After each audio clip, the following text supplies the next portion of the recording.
Uh, hey, hi, Vardan. How's your pickleball tournament going? Hi, Pundari, going well, going well. Yeah, Yeah, let's talk about the EB elections. I mean, as part of the current or outgoing EB, I think there are some things that I can shed light on, of course, I mean, regarding your campaign. So, yeah, let's talk about that today. sure. Yeah, thank you. See, I mean, this elections. I mean, I think India Ultimate really is experiencing true elections, and it is so good for the community. I've the last week or something, it's been really interesting and exhausting. So I've started talking to a lot of teams, and, engaging with them across the country. So and a bunch of questions came up, but two really big pain points. The big pain points that came up. One of them was about our competition's affordability, tournament affordability. Uh, what are your thoughts on that? I mean, we've thought about it a lot during our EB, and what are your thoughts on that? Yeah, I think see, tournament affordability is a real question. I think there are two parts of it. One, that the fact that there are a lot more tournaments that are happening regularly, it means that both at club level or Bharat Trophy or the whole NCS, all of those options, or Sakat, I mean, which is or offside, these are all independent, I mean, tournaments. So all together, I think it makes, I mean, the fact that there are more opportunities also means that it is going to be more expensive if you play in multiple tournaments. So that's part number one. I think the second part is, in general, costs have gone up. It is, I think, everyone recognizes now in that any major city, like a Bangalore or a Chennai, I mean, Mumbai has been impossible to host a tournament for ages now. Yeah, But Bangalore, Chennai are still places where you can get maybe grounds on the outskirts. Uh, Delhi has not been able to host a single tournament because of the cost for a long time. Maybe there was one developmental tournament, but nothing in NCS that's happened there. Surat costs have gone up everywhere. I mean, so yeah. generally, ground cost, traveling cost, everything has gone up. So I Logistics, exactly. this gaming also, I think, yeah, definitely. Exactly. And there is also an expectation that it has to be of a certain quality. A lot of work now. I know that when we started off, maybe, or I mean, let's say even 5, 7, 8 years back, a lot of work was done by the locals, by the volunteers at the of the city.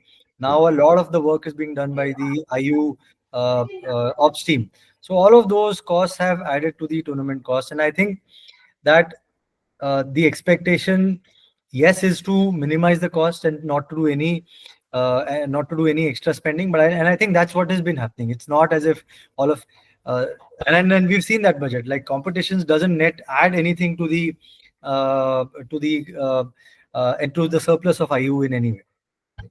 Yeah, I mean, we have to also think about the travel costs and all that involved, and because of the nationwide competitions, right? So yeah, so a lot of things to work on. I mean, this is something that is the community is finding it difficult to understand, and but the fact remains is that we are still one of the lowest a low cost sports in the country. Yeah, I mean, so we have to Absolutely. appreciate that. And yeah, thanks so much for your answer.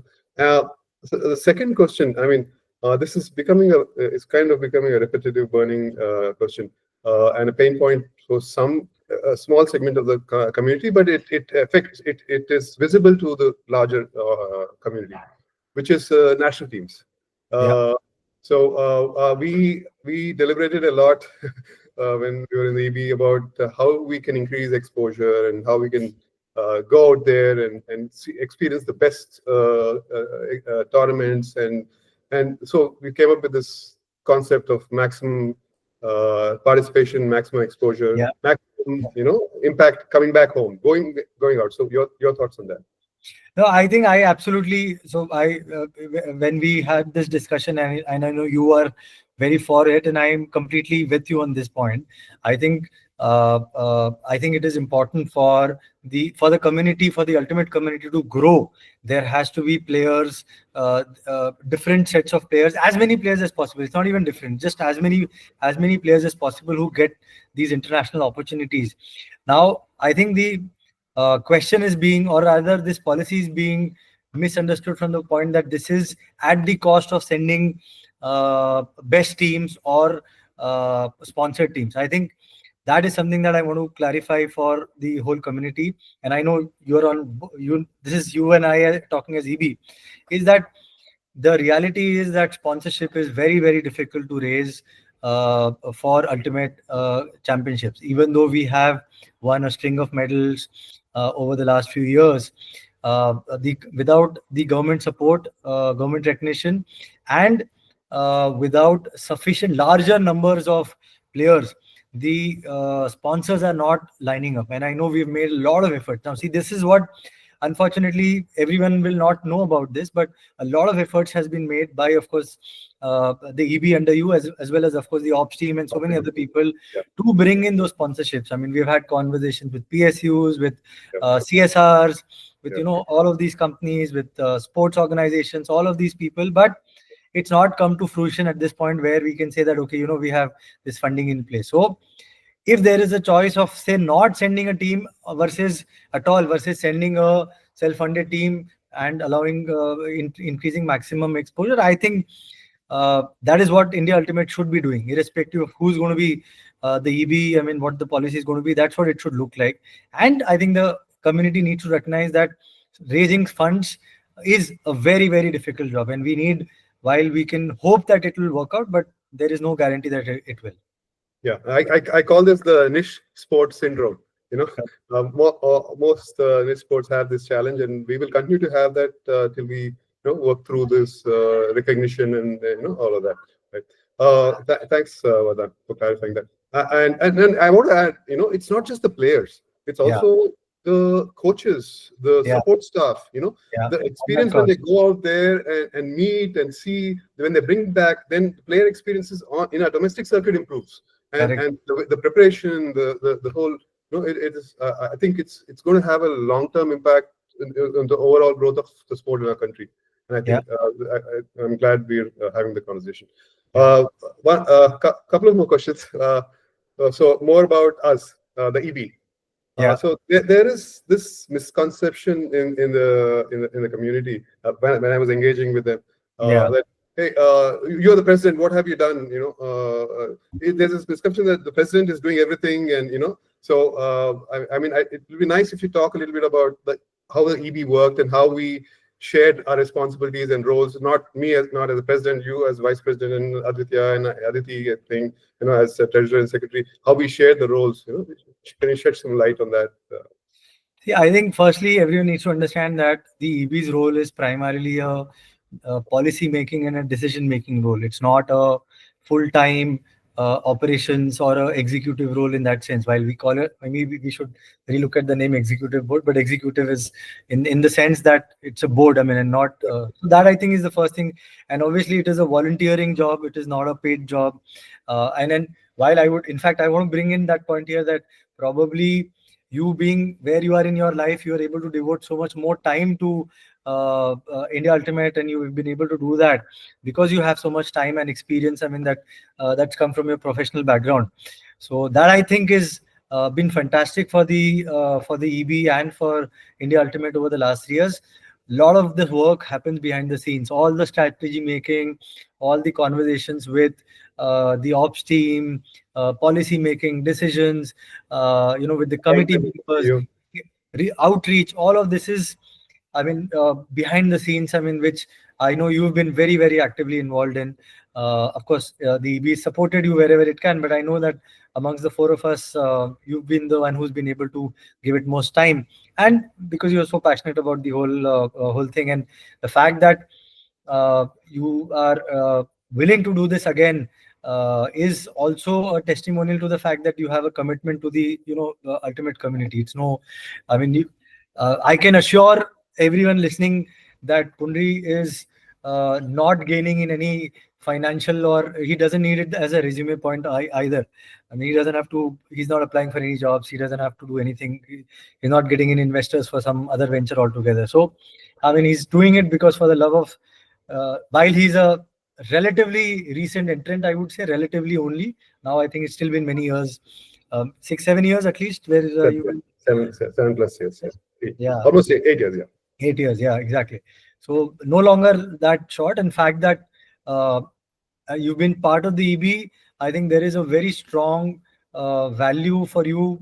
I mean, this is for all those who would be listening, that the continuity that can come along with the president, I mean, remaining the same, I think will be significant of significant value to IU. I mean, just one huge example is the effort that you made, and of course, it was supported by Punch and the whole IT team, is getting that hub on board.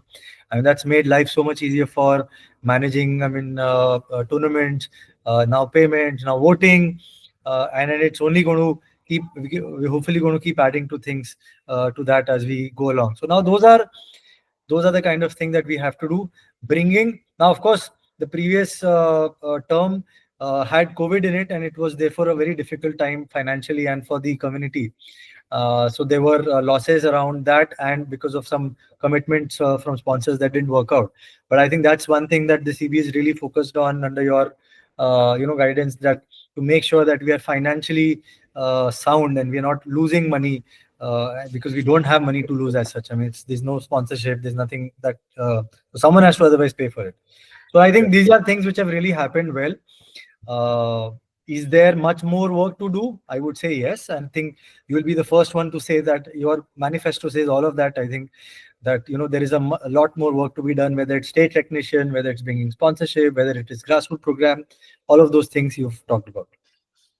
Thank you so much, Vardhan. I mean, yeah. The technology also is. I believe that technology can make a tremendous value. It just says how it's improved the bandwidth, maximization of operations for the local tournaments. I feel the same can be translated to the national team campaign management also, and it will be the cost benefits and the efficiency will be much better. Yeah, no, I look forward to that. I think that will really make life.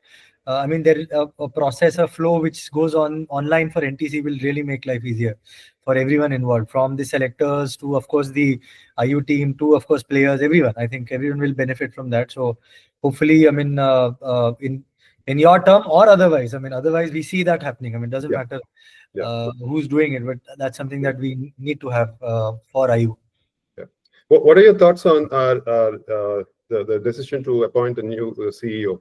The CEO for India Ultimate. I think, so that's something I wanted to say, that it was fantastic. I think you did a lot of legwork there to make sure that we have candidates. We interviewed, we spoke to people. Alex bringing on Alex finally, I think was you pushed it. Even though from an expense viewpoint, it is more than what we were doing earlier. But I think the value that Alex brings as a senior member of the IU and with his professional experience and background, I think has been significant. Communications and has been so much better. Decision making, has been much quicker. We are able to get all of those things out. So I think so a lot of credit to you, and of course Alex in actually doing the work. So yeah. Thanks so much, Vardhan. Thanks so much for your time. Really appreciate. Loved working with you. I hope you enjoyed the time we spent together. So many meetings, so many sessions. Thank you so much. Looking forward to working with Gujarat Ultimate, with Surat Ultimate in the future. Yeah. Absolutely. Thanks, Pundari. Best wishes to you and to India Ultimate. Thank you so much.